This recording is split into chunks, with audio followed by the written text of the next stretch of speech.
Pertobatan merupakan dimensi yang sangat fundamental dalam kehidupan Kristiani. Dan dalam gereja Katolik, pertobatan bukan hanya dijelaskan secara teologis, biblis, maupun spiritual, namun juga secara yuridis melalui norma dan aturan. Supaya apa? Supaya pertobatan menjadi lebih nyata dan konkret. Lalu bagaimana secara konkret gereja Katolik mengatur pertobatan tersebut? Yang pertama dengan menjelaskan bahwa pertobatan bukan hanya bersifat personal, namun juga sosial, di mana semua umat beriman bersatu melaksanakan tobat bersama.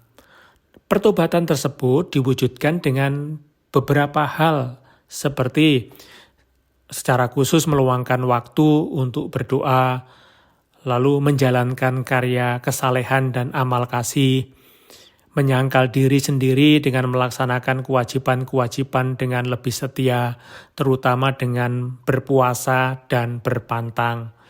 Dari sini jelaslah bahwa puasa dan pantang yang kita lakukan bukanlah satu-satunya wujud pertobatan, melainkan hanya salah satu dari aspek-aspek pertobatan yang lain. Jadi pertobatan tidak bisa direduksi atau disempitkan maknanya hanya dengan pantang dan puasa. Seolah-olah bertobat berarti berpuasa dan berpantang saja.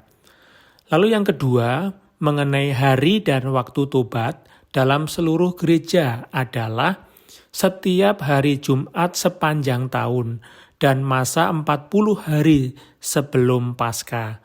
Jadi pertobatan tidak hanya terjadi selama masa Prapaskah saja, tapi juga setiap hari Jumat sepanjang tahun adalah hari pertobatan. Lalu yang ketiga, pantang makan daging atau makanan lain menurut ketentuan konferensi para uskup. Dilakukan setiap hari Jumat sepanjang tahun, bukan hanya selama masa Prapaskah. Kecuali hari Jumat tersebut kebetulan jatuh pada salah satu hari raya. Sedangkan pantang dan puasa hendaknya dilaksanakan pada hari Rabu Abu dan hari Jumat Agung.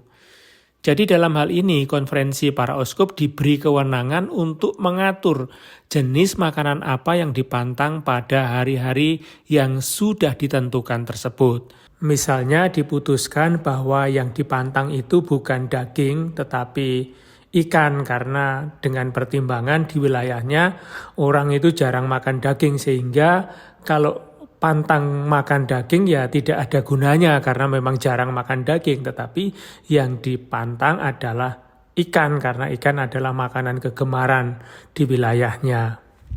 Yang keempat, siapa yang wajib berpantang dan siapa yang wajib berpuasa? Yang wajib berpantang adalah mereka yang genap berusia 14 tahun. Sedangkan yang wajib berpuasa adalah mereka semua yang berusia dewasa. Dewasa itu artinya genap berusia 18 tahun. Sampai awal 60 mereka wajib untuk berpuasa. Selain kategori itu harus diarahkan dan dibimbing ke arah makna tobat yang sejati. Yang kelima, konferensi para uskup diberi wewenang untuk menentukan secara rinci pelaksanaan puasa dan pantang dan juga dapat menggantikan seluruhnya atau sebagian wajib puasa dan pantang dengan bentuk-bentuk tobat lain, terutama dengan karya amal kasih serta latihan-latihan rohani. Jika konferensi para uskup tidak mengaturnya, maka biasanya di keuskupan masing-masing, uskup membuat peraturan yang harus ditaati berkenaan dengan pantang dan puasa. Tentu pertobatan yang sejati bukanlah asal mentaati hukum atau aturan yang bisa membuat orang jatuh pada sikap legalistis. Tapi pertobatan yang sejati merupakan sikap iman yang secara kreatif ditunjukkan dalam sikap hidup yang berbalik kepada Allah yang wujudnya bisa sangat beragam. Terima kasih, selamat memasuki masa Prapaskah dengan tobat, pantang, dan puasa. Tuhan memberkati niat baik dan usaha kita semua.